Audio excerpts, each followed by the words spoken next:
Our neighbors make our lives hell, returned the favor by getting them raided. As we found out that we'd be expecting not one but two kids, we knew we had to move to a real house with more space.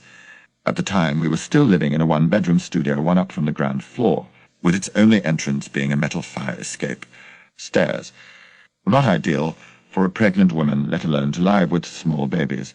So we found a privately leased house that was newly renovated and had all the room and a large garden we were looking for. Signed the lease and immediately collected the keys. As the owner drove off, the woman next door comes up to me, immediately demanding we not make noise before noon as her beef works nights and sleeps in, and a whole bunch of other do's and don'ts. So right off the bat knew trouble incoming. As the house was fully renovated and not much had to be done, we were like, don't poke the bear, we'll do the things that make noise after noon. We moved in after 2 weeks, and the whole street was warm and welcoming. My wife was almost due giving birth to my twin daughters, and some offer help with anything we needed, real kind people. They also told us about our neighbors. Nobody liked them. He was a big bully and got into arguments with everybody. Also were known as radio pirates, as in illegal broadcasting on radio with all Dutch bangers. This music is just terror on your ears and possibly used on terrorists on black sites, which went alongside them partying Thursday through Sunday till 5 in the morning. Loud music, constant yelling, always drunken, etc. Really something to look forward to when moving in, certainly with 2 babies on the way. The partying began immediately, full blast. Real classy for someone demanding to be quiet when douchebag needs his beauty sleep. And then one day my FIL came to put new grass in. He has his trailer parked at the back of our houses, which is public space. Not according to him, though. No, that exact spot where the trailer, full with grass sods, quite heavy stuff, was parked was his spot, and we had to move the trailer. Not going to happen, as I was not planning to walk all the way around the house with the sods. He gets angry right away and demanded me to move it. I told him to go fuck himself. I was done with him already then and there. I'm also a ginger, so besides having no soul, I do have a temper, which is always in check until you provoke me repeatedly. Anyone who knows me will tell you that you really had to make an effort for that to happen. We went on working, and end of day comes when my FIL wants to leave. Hooks up the trailer, and bam, there was douchebag, telling him off, yelling it's his spot, and he better does not do this again or else. Mess with me all you want, I can handle it, but what you don't do is threaten my family. I ran outside and told him in no uncertain terms to back off or he'll be the sorry one. Total bluff on my side. Yes, I have that temper, but I'm not impressively built, and I've no hidden fighting skills. I do fight dirty. He backs off, FIL leaves, and I go inside, where I find my wife crying.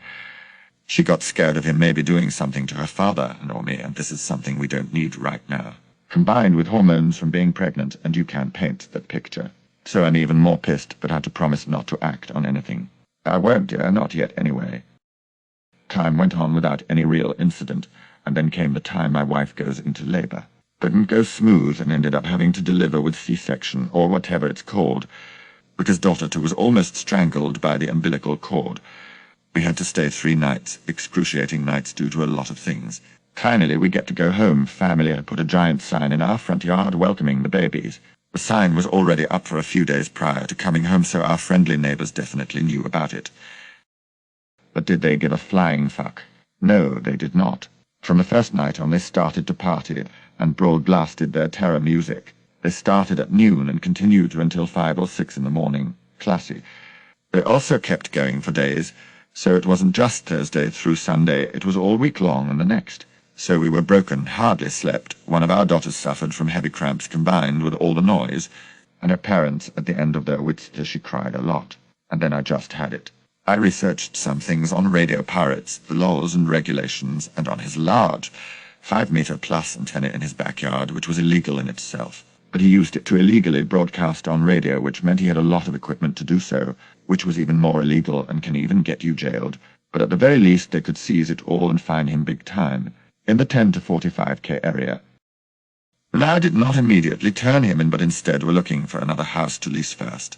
This because I figured it wouldn't sit well with him, and having a wife and 2 babies in the house alone during the day because I had to go to work. I hear you guys thinking, why not involve the police? Well, they are utterly useless in cases like this. We called once, and what they did disturbs me to this day.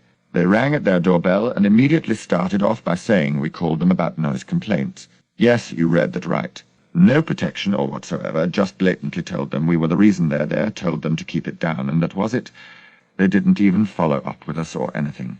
You can guess douchebag now was even more pissed and told me the next day, or yelled over the fence that separates our backyards, that I really should not do that again, a threat yet again of which I told the police. I didn't report it the first time as I chalked that up to alpha male and heat at the moment. But without witnesses to corroborate, nothing could be done yet again. Some days later I walked out the front door and he just stepped out of his car, came up to me demanding I cut back some of our ivy that grew on our side of the fence, because it tangled in with his big ass antenna. He would be gone for some hours, and I could come into his garden to cut back the ivy that grew through on their side. And then a light bulb went on above my head. I told him politely that I would do that immediately. Why? Because that gave me the opportunity to find out the make and model of this antenna to ascertain its signal strength, where the cables go exactly, and what kind of cables they were again to know the signal strength it handled. Also, it gave me a good view on the equipment he had through the window so I could snap some photographs of it. This was the icing on the cake, because in the meantime we did manage to find a new home and already had signed the lease, so we would be gone in 2 weeks. Luckily we only had to paint some walls for the girls' room and furthermore just pack up our things and move them to the other house.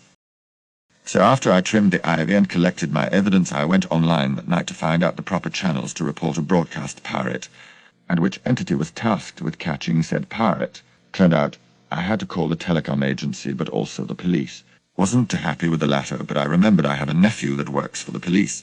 Officially his area was immigration, but knew enough colleagues that could help us, and we could trust not to confront them again, saying I was the one that sent them. That was extremely important for our safety when doing what I was doing. So I gave both the agency and the police all evidence I collected, pointed them to the frequencies he pirated so they could listen in. Then they started a neighborhood investigation, which wasn't really necessary, but this was to cover our asses to make it look like he got caught by accident, because they had an active investigation in our area. You never know what he can learn from legal documents and such. We asked them to wait with the raid. Yes, they raid pirates' houses, preferably in the early hours of the day, because of his beauty sleep rendering him incapable of fleeing or hide evidence, etc. 2 weeks later, and they raided him 2 days after we moved. All of his equipment, computers, radios, cell phones, and his car were seized. He left in cuffs. His wife GF'd it too, for making a big scene and tried to interfere, all of which was live reported to me by one of my ex-neighbors who were equally ecstatic about this. It turned out this wasn't the first time he got caught, but his third time. His car had no insurance on it and his MOT failed. This would normally have no big consequence because he didn't drive it while raided, but they had the guy surveilled on for a week, and that definitely meant he was seen driving it while not having insurance and valid MOT. He was fined somewhere around 30,000 euros, went to jail for 12 weeks, and everything seized was destroyed except the car. His GF had to do 40-some hours community service. They had to sell the house, which made for very happy neighbors as they too were over and done with them. Like I said, I do fight, but very dirty. You have to really make an effort for me to get to that point they did and suffered. Over a year later, when shopping groceries, I encountered them. With the foulest of looks, if looks could kill, I'd be a smouldering heap of ash, but nothing more than that. Folks, kinder surprised about all the appreciation. The gold and silver awards, wholesome, masterpiece helpful, bravo grand, and so many upvotes. Thank you all, kind people. I honestly do not know what I can do with gold or silver, but I promise you I'll spend it by giving back. This shit period in Outliv's turns into something better this way.